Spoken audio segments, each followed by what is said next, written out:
Hello and welcome back to your own channel Indian Defense Analysis, where we bring to you all the latest development happening in the defense sector.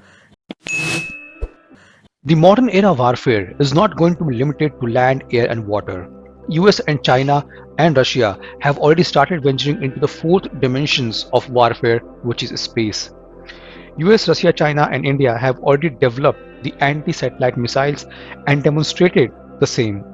In future, we could also see satellites and space getting weaponized. Therefore, India must put its step forward in developing the futuristic technologies. Catching up is the last thing we want to do with aggressor like China being constant security threat. Now the good news is that ISRO has already put its step forward in this direction. It's working on nearly 50 such futuristic technologies. However, we'll focus on few of them, important ones, that will not be just helpful in Indian space ambition but can be also used for next generation fighter jets development. The prominent technologies include quantum communications, space debris mitigation technologies, robotic arms, and interplanetary rovers. Directorate of Technology Development and Innovation DTDI has been formed as a dedicated directorate at ISRO headquarters to sow the seed of futuristic and disruptive technology for space sector. On 22nd March, ISRO announced that it has successfully demonstrated free space quantum communication over a distance of 300 meters. Quantum communication takes advantages of law of quantum physics to protect data. These laws allow particles, typically photons of light, for transmitting data along optical cables. If you consider light to be made up of small packets of energy, then photons are the small packets.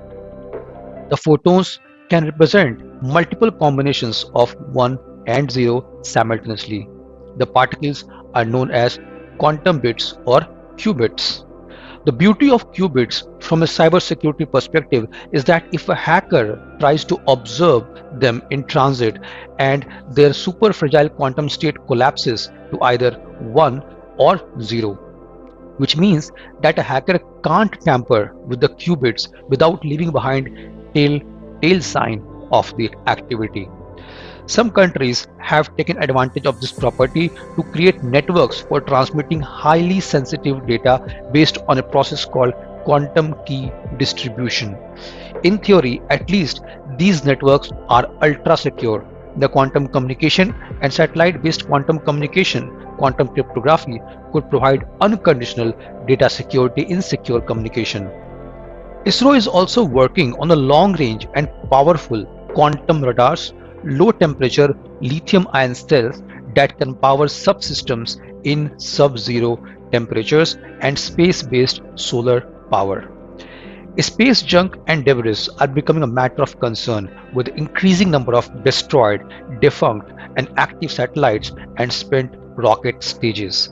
The debris at high altitudes of 36,000 kilometers, where communication and weather satellites are often placed in geostationary orbits, can continue to circle Earth for hundreds or even thousands of years. To address such problem, ISRO is working on self-eating rockets and self-vanishing satellites and robotic arms. ISRO is also working towards general-purpose humanoid robots, in situ propellant production for interplanetary exploration, planetary rock sampling, intelligent space vehicle, robotic arm in space, spider rover, AI-enabled spacecraft, and lattice composite structure. These scientific development by ISRO will pave the way for their application in various areas of military, including radars, communications, and composite development for fighter jets. This was today's update. Please let us know what is your views about these in comment section. Feel free to post your comments and suggestions about any topic related to defense sector on which you want to hear from us. With this, I would like to say goodbye and Jai Hind friends. Please like and subscribe our video if you have not done already. We will be soon back with more interesting and amazing development happening in defense sector.